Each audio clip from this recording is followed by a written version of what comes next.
sve onu istinu koju on izneo za vreme tog boravka.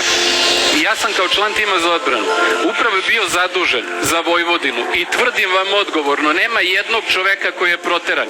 Proterivani su Srbi od 90. godine. Znate odakle? Iz Zagreba, iz Rijeke, iz Pule, iz Splita i menjali svoje velelepne kuće po 200, 300, 500 kvadrata za nabijače od blata po Sremu, u Hrtkovcima, u Šimanovcima, u drugim mestima, kuće koje nikada nisu videli, jer su Hrvati iz Srbije išli tamo pa lepo birali kuće, menjali sve za sve, a onda su ljudi koji su dolazili u Srem i u Vojvodinu trčali da se bace u Dunav ili u Savu kada bi videli šta su dobili i kakva je to zamena bila. Da je Vojislav Šešelj imao bilo kakvu krivicu, budite sigurni, osudili bi ga za 2 godine. I to je kraj vaše rečenice. Izvolite, Majo, imate pravo na reč.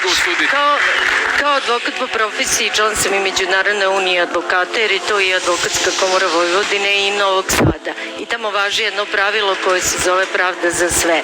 Iznenađena sam da neko spočitava nekom ko je završio pravni fakultet i advokat da radi svoju profesiju i sa druge strane neko ko je okrivljen ili optužen za nešto da ima pravo na odbranu i da ima pravo da mu neko u tome pomaže.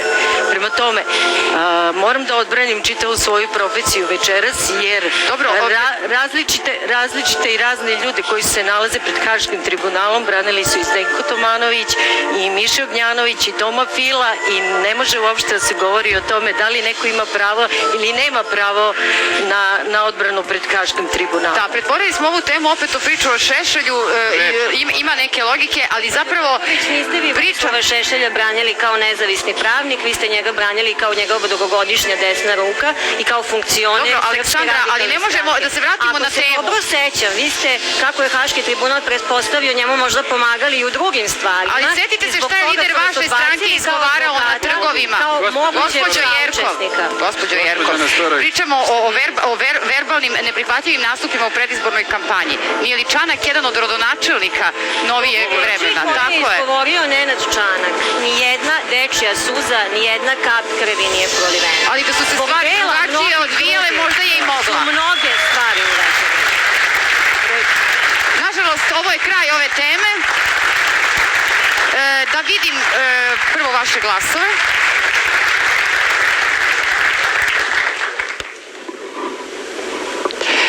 Dvoje su se malo izdvojili pred trećim, ali ništa ne nadoknadivo. Idemo na 4. temu, odmah posle reklama.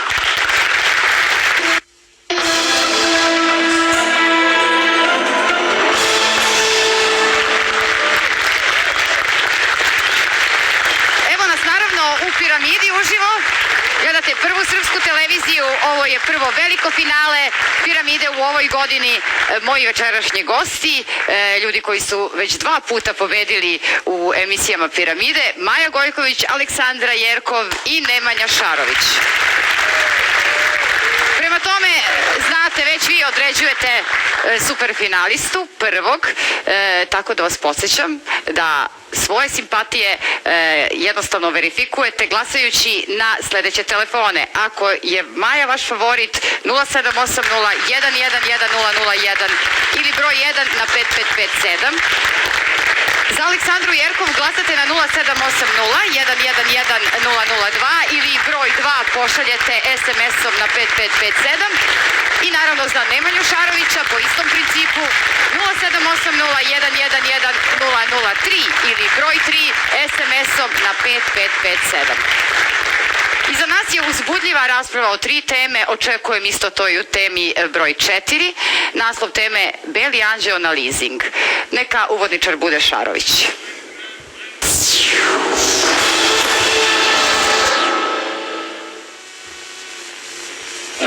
U oktobru prošle godine u manastiru Mileševa vladika Filaret odlikovao je ordenom Belog anđela Ivicu Dačića i vladiku Vranjskog Pahomija.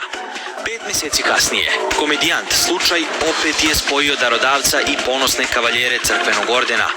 Posle najave da će sin odpenzionisati Pahomija, sveštenika poznatog po širenju ljubavi prema mladima, i Filareta, starešinu koji nije tajio ljubav prema raznim kalibrima, vladike su pomoć potražile od odlikovanog ministra unutrašnjih poslova.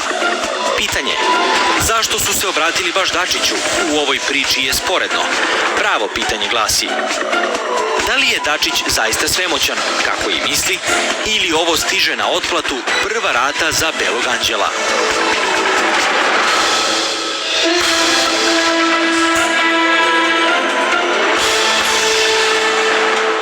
Izvolite, Nemanja.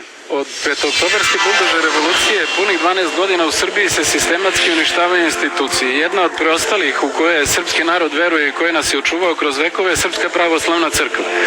I Srpska pravoslavna crkva je već godinama na udaru, vodi se ta negativna kampanja. U toj kampanji prednjači list Blic koji je lansirao ove koje kakve gluposti, ali mene čudi da ste vi kao jedna valjda ozbiljna televizija nešto što su novine napisale, a dakle to je neimenovani izvor. Dakle, to je očigledno da se radi o glupostima i o lažima. Vi to predstavljate kao činjenicu i od toga krećete u emisiji.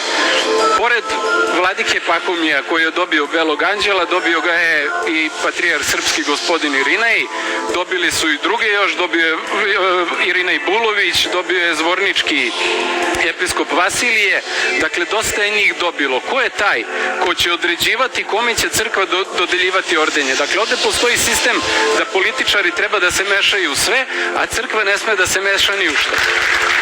Zahvaljujem gospodine Šaroviću. Izvolite, Aleksandra. Zaista, da li neko namerno urušava crkvu ili ona nekim postupcima nekih svojih članova urušava samu sebe? Ja bih rekla da crkva poprilično doprinosi tome da uruši svoj ugled u društvu. Koliko sam ja shvatila, ukoliko je ova priča zaista istinita, onda to jeste problem, jer na isti način na koji se i ja i stranka koje pripadam protive tome da se crkva meša u državne poslove i da određuje ko će biti ministar. Dakle, Liga socijaldemokrata Vojvodine jeste poznata po napadima na crkvu. Mi smo i prethodnih meseci slušali njihove napade na episkopa Bačkog gospodina Irineja i jasno je da tome nema kraja. Oni nemaju šta drugo, nemaju bilo kakvu realnu politiku da ponude građanima, malo će se angažovati oko gej parade, malo će se angažovati oko pljuvanja crkve i to je sve što su uspeli da ponude za prethodnih 12 godina. Pa je li malo ili mnogo, gospodine Šarović? I vladike su ljudi i oni imaju građanska prava. Gospođa Jerkovija Testa, dakle, i što je njeno građansko pravo. Ako je neko svešteno lice, to ne znači da nema pravo da bira i da bude biran, izvolite, a da vi istovremeno isteklo vam je, Nemanja, vreme. Aleksandra, imate reč. Da ste me opet dopustili da završim, čuli biste na isti način na koji se protivim tome da bilo koji vladika bira ko će biti ministar nekim svojim nezvaničnim uticajima, na isti takav način se protivim tome da bilo koji ministar urgira na bilo kakve unutar crkvene poslove. Duboko verujem da država i crkva moraju biti odvojene. Ne sporim ničije pravo na veroispovest, na slobodno ispovedanje bilo koje veroispovesti, ali suprotstavljam se tome da država bilo kome nameće religiju kao državnu i da mene kao ateistu obavezuje na plaćanje raznoraznih dažbina za crkvu. Nema nikakvog sukoba sa Irinejem Bačkim, ima sukoba sa time... Repliku je tražila Maja Gojković. Zaista, otkako su izašla javna istraživanja mnjenja u Srbiji da je Srpska pravoslavna crkva najuglednija institucija u našem narodu, krenuli su veoma organizovani napadi na Srpsku pravoslavnu crkvu. Nije istina da Liga socijaldemokrata Vojvodine ne prednjači u tome i nije istina takođe da se ne vodi svojevrsni propagandni rat protiv Irineja Bulovića.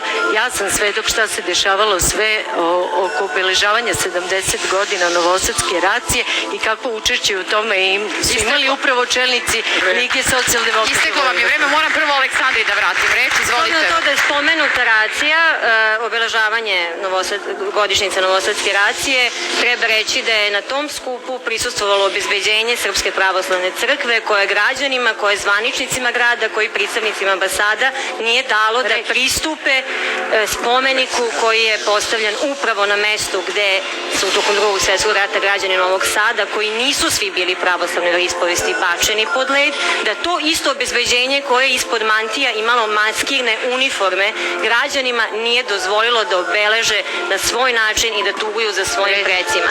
Isto tako, važno